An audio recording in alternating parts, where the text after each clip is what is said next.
कर छिप गया अंदर, कन्हैया पारत से बोले करो ना देर धनुर्धर।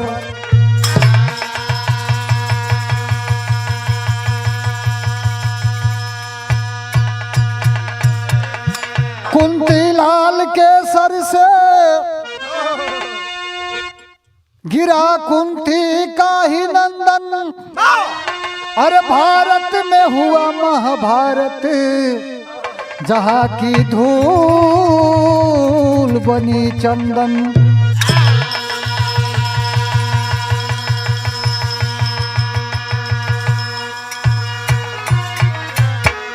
आ भैया महाभारत का लड़ाई लगल बम, कौरवों के तरफ से महाबली कर्ण को सेनापति बनाया गया, पांडवों के ओर से अर्जुन गांडीव लेकर के तैयार है। लड़ाई होत बम, घमासान लड़ाई होत बम। एक दिन की बात है बाबू, कर्ण का रथ का पहिया जमीन के नीचे धंस गया। उसी समय और अर्जुन अपने गांडी से बाण छोड़े और बाण जाकर के बाबू कर्ण को लग गया। कुरुक्षेत्र के मैदान में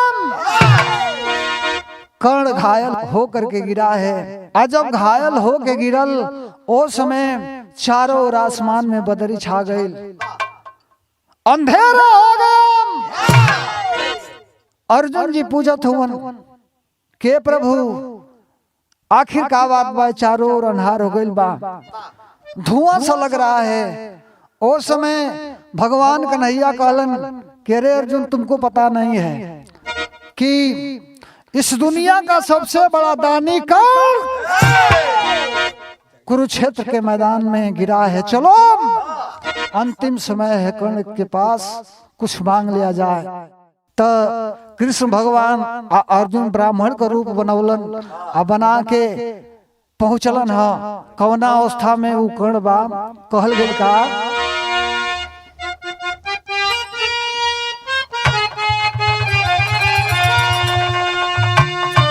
घायल शरीरिया क्या निर्झर नजरिया,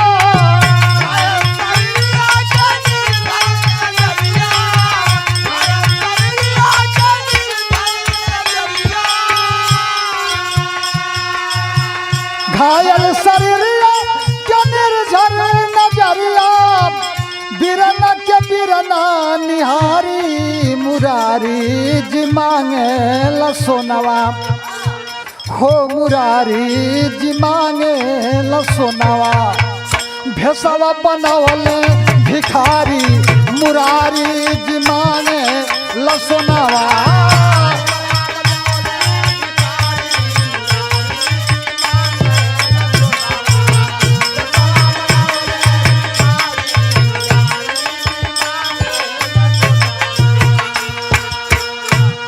भगवान कृष्ण और अर्जुन ब्राह्मण का रूप बना करके पहुंचे कर्ण के पास, जहां कर्ण कुरुक्षेत्र के मैदान में घायल होकर के गिरा है, करा रहा है। उसी वक्त पहुंचे बाबू, कहने लगे कि अरे दानी कर्ण, सुनता हूं कि तुम्हारे समान इस धरती पर कोई दानी नहीं है। आज हमारे बेटी के शादी पड़ल बा, शादी खातिर कुछ धन के आवश्यकता बा, अगर दे सकते हो तो मुझे कुछ दान कर दो। देखे बाबू, कर्ण कहने लगा कि ब्राह्मण देवता, इस समय तो मेरे पास कुछ नहीं है, लेकिन मैं आपको अपने पास से खाली हाथ वापस नहीं जाने दूंगा। एक बात है, वो पत्थर का टुकड़ा हमें दे दीजिए, मेरे दांत में एक सोने का दांत है, उसी को तोड़ करके आपको दे दूं।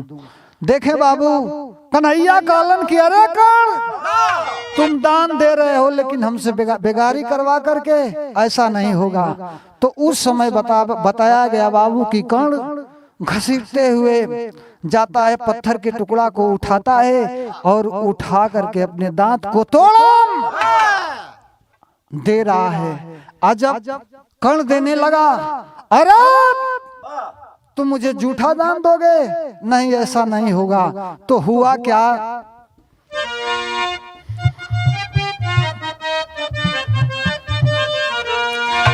अरे दत्तवा को तोड़ दिया दिन कर सुगना।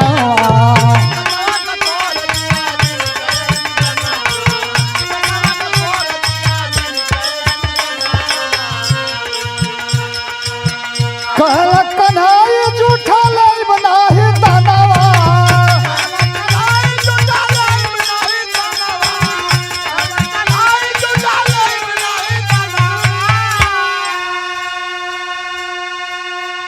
अरे केहू ने के बल से उठाया धनुया।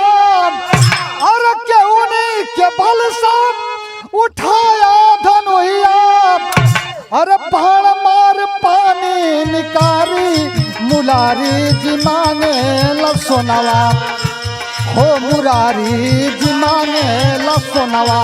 अरे फेसवा बनवले भिखारी मुरारी जी मांगे लसोनवा।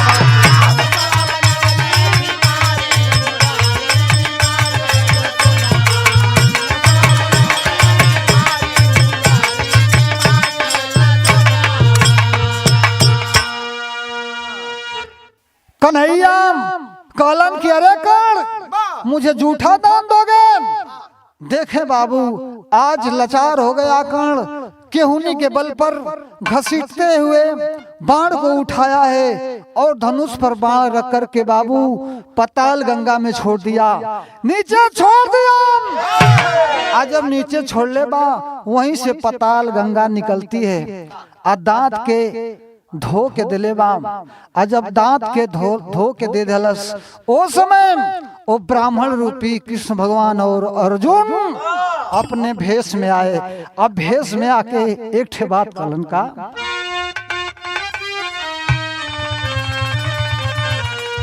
अरे बोले कन्हई कर्ण मांगा बरदनावा।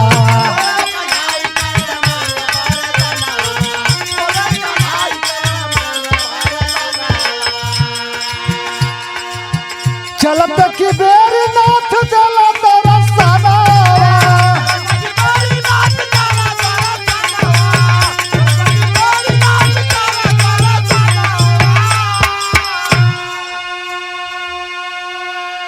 उसी समय ब्राह्मण देवता ब्राह्मण रूपी भगवान कृष्ण और अर्जुन प्रकट हुआ। बारे कर्ण बा तुम्हारे जैसा दानिश धरती पर न कोई पैदा हुआ है न होगा। देखें मांग लो कोई वरदान। ओ समय हाथ जोड़ के कर्ण कलश की प्रभु दर्शनों दिहलत अंतिम समय में। आखिर हम आपसे का मांगी सकेला, लेकिन अगर तू दिहले चाहत हो तब एक ठे चीज हमके दे दो। का के कुवारी मतारी के तुवरा ललनवा। अरे कुवारी मतारी के तुवरा ललनवा। अरे चितवा सजाई हा कुवारी मुरारी जी मांगे लसोनवा। हो मुरारी जी मांगे लसोनवा। अरे भेसवा बनवले भिखारी मुरारी जी मांगे।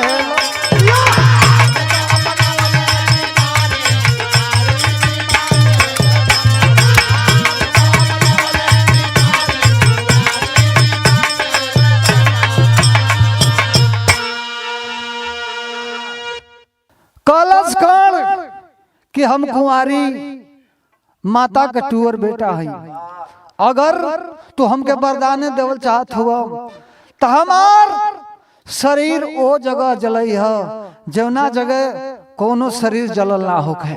दाह संस्कार मत भइलो के कुंवार जमीन पर हमार दाह संस्कार कर दियो। देखे बाबू ओ समय कृष्ण भगवान और अर्जुन पूरा दुनिया का भ्रमण कैलन, खोजा लगलन। आखिर कुंवार जमीन नहीं खे मिलत, खाली जमीन नहीं खे मिलत। घूमत घूमत ओ ताप्ती नगर नदी के किनारे पहुंचे। वही जा सुई के नोक भर खाली जमीन मिलल। कैलन का कि अरे ताप्ती किनारे सुई नोक भर जमीनिया। अरे ताप्ती किनारे सुई नोक भर जमीनी।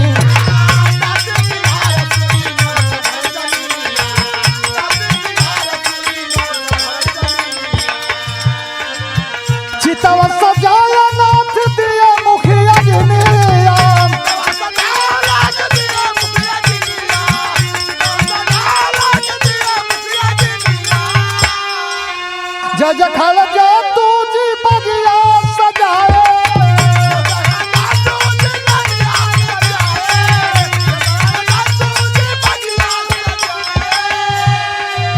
और जय जखड़ जा तू जी बगिया सजाए सीचे राजेंद्र कियारी मुरारी जी मांगे सोनवा अरे फेसवा बनवले भिखारी मुरारी